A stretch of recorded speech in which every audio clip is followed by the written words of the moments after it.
asalaamaaleykum dal leen ak jàmm ci fàttali xibaar yi fi jot a ruus ci semaine bi li ci gën a fës dundin gu rafet sell te set ca Médina mbëbët la bu fa njiit ya amal ba tey si bopp xibaar yi di ngeen si am ab reportage ci centre Colombin nga xam ne xale yi amee laago la ñuy faral di jàppale Noël ak ay préparation am ca foire ba kado yaa ngi fay lëmbe ab reportage la bu suñu ndaw amal foofu nes tuut ñu yaatal xibaar yi. directeur bu CICES bi ci teewaayu jëwriñ bi yor wàllum artisanat daje nañu ca bés bi ñu jagleel wàllu woowu muy daje bu jëmoon rek ci wàllum lancement activité édition bu njëkk ñeel salon maison déco reportage la bu Moussou Ndiaye def ànd ci ak Léa. occasion la woon ci jëwriñ bi ñu dénk wàllum artisanat ngir mu fàttali njëriñ bi secteur bii am ci koom-koomu réew. artisanat nag jëmmam ci Sénégal dayoom weesu na loo ko xalaat ndax tey soo ko jëlee ci ñiy liggéey li artisanat di ëmb ci liggéeykat def na 1,450,000 maanaam ci ñiy wut liggéey ak ñiy liggéey artisanat moo ci jiitu yokk ci artisanat tamit dafa bokk ci mbooleemi liggéey yoo xamante ni dañ koy def artisanat daf ci def loxo moom mooy tey soo demee ci mbay mi artisanat daf ko ànd ak moom soo demee ci napp gi soo demee ci sàmm gi foo dem rek artisanat dugal na ci loxo li tubaab di wax ne dafa transversal su loolu weesoo tamit dafa jël alalu Sénégal ak koom gi nga xam ne Sénégal da koy dundee artisanat tam def ciy def loxo loolu rek wane na kon importance bi artisanat am te importance boobu tam président jox ko ba jëmmal ko teg ko ci benn ministère boo xamante ne mi ngi tudd ministère de l'artisanat. jëwriñ gi ñu dénk artisanat wu Congo nag kontaan lool ci relation bii ñaari réew yi am. waaye tamit mu ngi invité Sénégal ngir ñu teewe foire artisanat bii ñuy amal ca Congo ci atum 2022. Je tenais également à remercier le gouvernement. maa ngi remercier gouverneur bi ci jàpp ak booloo bi am diggante ñaari réew yi di Sénégal ak Congo li waral ndaje bi tey mooy gën a dëgëral saafonte bi am ci ñaari réew yi rawatina ci wàllum artisanat ndaxte nag artisanat dafa bokk ci luy suqali as réew. waaye tamit di leen di invité yow monsieur le ministre ak artisan Sénégal yi yépp ci foiru artisanat bi ñuy amal ca Congo ca août 2022. artisan yi nag di wone seen mbégte ci doxalin bi autorité yi doxalee foiru ren bi ñu gis ne jumtukaay yépp yemb nañ bu baax a baax. On a fait la promotion de l'artisanat, on a fait la promotion de l'APDA te loolu rek mooy lu ëpp solo. ndax jaay bu ñu ko jaayee tey bagage yi jeex te amuñu ñu ñëw une cette forte délégation bu n'importe qui ñëw ba am mu luy rëy ci ne monsieur Ndao on vous remercie encore. On remercie aussi le directeur de la CICES parce que moom tamit personnel bu CICES bi ñu ñuy toppatoo dañ fi daal ñëw bu yàgg tey bi ñu ñëwee gis nañu différence ba ci loo xamante ni tey moo gën a marqué ñëpp muy les toilettes. kenn ku ne da nga fi daan yenn ba ngoon nga ak bëgg a soulager da ngay daw ba sa kër te tey jii macha allah ndox maa ngi wala ngaa ak leneen ak leneen donc monsieur le directeur ñoo ngi la ci remercier monsieur le ministre ñu ñëw. édition bu njëkk bi ñu jagleel salon maison déco nag initiative bu artisan yépp di rafetlu la waaye tamit ñaari ministre yi nag ñu ngi gën a dëgëral njëriñ bi artisanat am ci koom-koomu réew mi. ñu xuus dem Médina gox boobu ku ne xam na ko ña fay jiit seen mbëbët rek moo di def ba Médina set sell te am cadre de vie bu rafet loolee waraloon commune ba yépp boole ant ngir defar seen ab cadre de vie mu nekk nag ab politique bu soxal lool ña fay xëy saa su ne ñuy wane ay projet jëm ci li ni mel ñu dem ci gox boobu ànd fa ak suñuy ndaw. Médina dafa bokk ci gox yooyu di sàmm alam bi ci ay dëkkuwaayam ca loolee sax la mairie ba taxawal ay projet lépp ngir setal goxam ba mu neex a dëkk waaye it neex a nekk. donc ñun au niveau de la Médina avec le maire de la Médina Cheikh Ahmadou Bamba Fall li jëmale kanam environnement bi ci set bi setal bi ak lépp dafa nekk loo xamante ne priorité la ci ñun looloo tax boo xoolee dans un premier temps ñu initié woon ce qu'on appelle Médina commune sans sable à travers les pavages. soo xoolee tey le maire a réussi loo xamante ne tey jii ku dugg ci Médina dina ko gis c'est-à-dire pavé les grandes artères de la commune la rue 22 la rue 6 boulevard Centenaire ainsi de suite pavé ko def fa ay cocotiers def fa ay fleurs ba nga xamante ne dëkkuwaay bi ak environnement bi dina agréable à vivre donc si kaw loolu aussi daan nañ initier ce qu'on appelle des concepts Médina 7 parce que bu njëkk ba dañ daan dégg rek ngeen ne set setal ñu def ko si benn fan ñaari fan après mu jeex mais ñun dañoo ñëw changer la donne initier ce qu'on appelle Médina 7. ca loolee ba tey ci la ñu taxawal projet bu soxaloon askan wi jëm ci wàllum assainissement. mais dañoo toog ba benn jëmmi jamono mu am benn projet bi ñuy woowee projet d'assainissement des eaux usées de la corniche ouest de Dakar mu ñëw donc projet boobu mu jël 3 communes la commune de Gueule Tapée la commune de Médina et la commune de Rebeuss donc ba ñu ñëwee ñu toog waxtaan seen site bi nga xamante ne fa la ñuy génn ci seen bagage fa la ñuy liggéeyee mu nekk biir Médina. te alhamdulilah sant yàlla puisque ni doléance bi yàgg la woon Médina presque moom 75% projet bi moo ko jël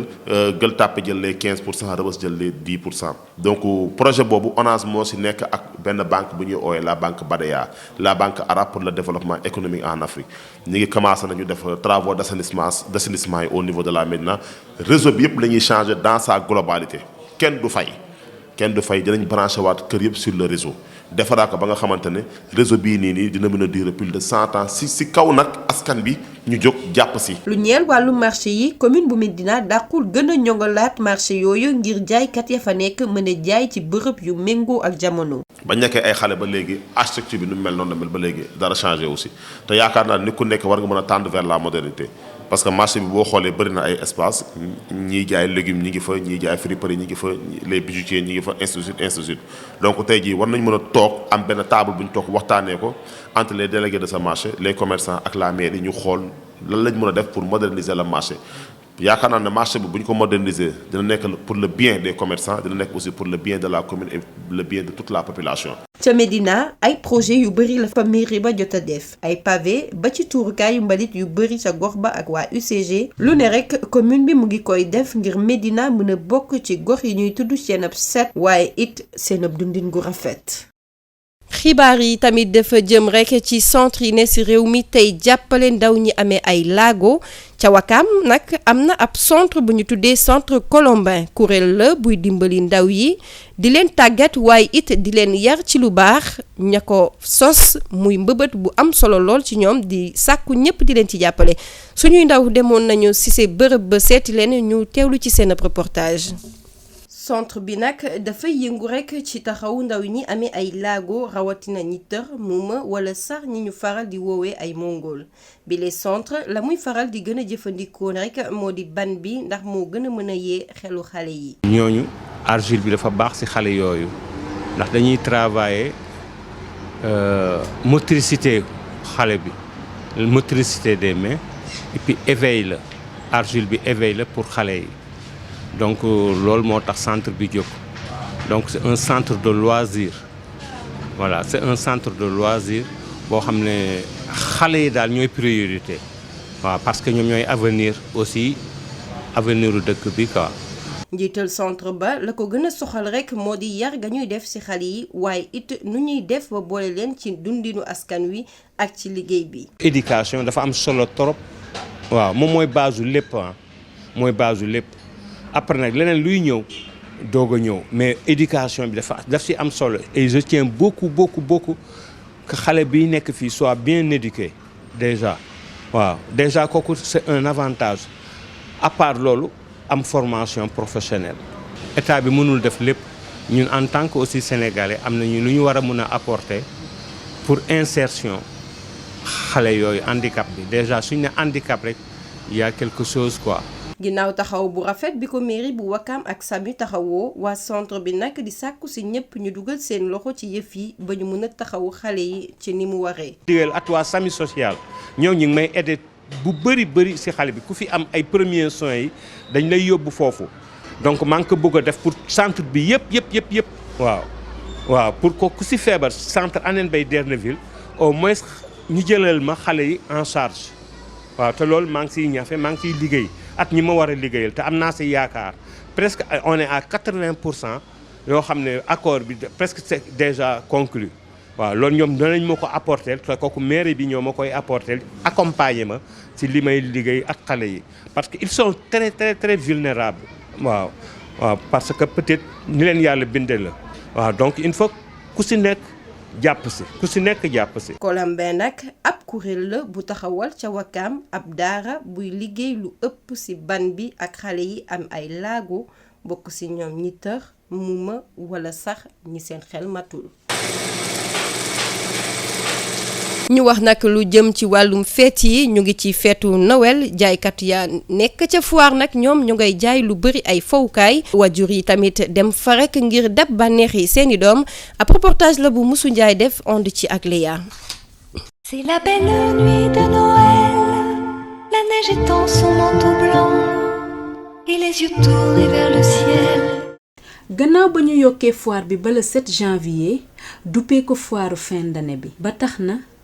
jaaykat yi exposé ay bagages yu bari ngir cadeau Noël xale yi. jeux yu ñu am bëri na am nañu vélo am nañu